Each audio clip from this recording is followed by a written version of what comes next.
আমাদের অধিকার নিয়ে আমরা নাগরিক, আমাদের অধিকার ছিল না, আমরা প্রজাতে আমরা পরিণত হয়েছিলাম। কারিগরি শিক্ষার কোনো বিকল্প নাই। আমি দৃঢ়ভাবে বিশ্বাস করি নতুন বাংলাদেশ গড়ার যে সুযোগ এসছে, সেই বাংলাদেশকে গড়ে তোলার কারিগর মানে সামনের সারির কারিগর হবে, ফ্রন্ট লাইন কারিগর হবে এই কারিগরি শিক্ষা ব্যবস্থার যারা ছাত্রছাত্রী। কারণ হাতে কলমে আমাদের কাজ করার সময় আমাদের এসছে। বিশ্ব ব্যবস্থা এখন এমন জায়গায় যাচ্ছে যে আমাকে প্রযুক্তি আমাদেরকে শিখতে হবে, বিজ্ঞান আমাদেরকে শিক্ষা হবে, একই সাথে সাথে মাদ্রাসা শিক্ষা ব্যবস্থারও আধুনিকায়নের একটা তারা নিজেরাই সেটা মনে করেন, এবং সেখানে রাষ্ট্র আমরাও চাই যে তারা যেন দক্ষ হয়ে সে তারা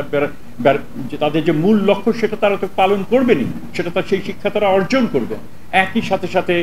কারিগরি দক্ষতা এগুলো তারা যেন গ্রহণ করে এবং এবং এবং যেটাকে বলা যেতে পারে কোয়ালিটি কারিগরি শিক্ষা তারা যেন গ্রহণ করেন। কারিগরি শিক্ষার জন্য দেশের যে এখন এই সরকারের যে সবচেয়ে যে একটা বড় রকমের যে প্রয়াস যে আমাদের শিক্ষা ব্যবস্থাকে ঢেলে সাজাতে হবে, হয়তো আমাদের হাতে তেমন সময় নেই, কিন্তু তারপরেও কারিগরি শিক্ষার উপরেই যে আমাদেরকে অনেক জোর দিতে হবে আগের থেকে, সেটা কিন্তু আমরা সেই দিক থেকে আমরা একেবারে কমিটেড, আমরা অঙ্গীকারাবদ্ধ, এবং সেই কারণে বেশ কিছু কার্যক্রম হাতে নেওয়া হয়েছে এবং আমাদের সময় শেষ হওয়ার আগেই আমরা চাই তার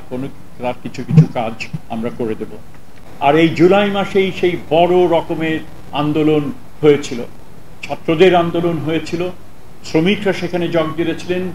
সেখানে ছাত্রদের পিতামাতারা বিশেষ করে মাতারা সেখানে যোগ দিয়েছিলেন, শিক্ষকরা সেখানে সমর্থন জুগিয়েছিলেন, সমগ্র জাতি এই ছাত্রছাত্রীদের পেছনে এসে দাঁড়িয়েছিলেন। কাজে সেই ধরনের একটা ব্যবস্থা, একটা নিপীড়নমূলক একটা ব্যবস্থা সেখানে ছিল। আমরা যারা নাগরিক হিসেবে যারা ছিলাম, আমরা ভুলে যেতে চাচ্ছিলাম, আমরা ভুলে যেতে বসেছিলাম যে আমাদের অধিকার নিয়ে আমরা নাগরিক, আমাদের অধিকার ছিল না, আমরা প্রজাতে আমরা পরিণত হয়েছিলাম। এই ছাত্ররা এই জুলাই মাসে আমাদেরকে সেই ব্যবস্থা থেকে একটা মুক্তি দিয়ে নতুন বাংলাদেশ গড়ে উঠেছে, এবং সেই বাংলাদেশকে এখন গড়ে তোলার জন্য আমাদের হাতে অল্প সময়ের জন্য দায়িত্ব এসছে। পরবর্তীকালে যারা রাজনৈতিক তারা জনগণ তাদেরকে নির্বাচিত করবে, এবং আমরা আশা করি আমরা এবং তারা পরবর্তীকালে যারা আসবে, জনগণের যে স্বপ্ন, সমাজকে ঢেলে সাজানোর যে স্বপ্ন, যে শিক্ষা বঞ্চিত জনগণকে যেন শিক্ষার আলোকে সুশিক্ষার আলোকে আলোকিত করা যায়,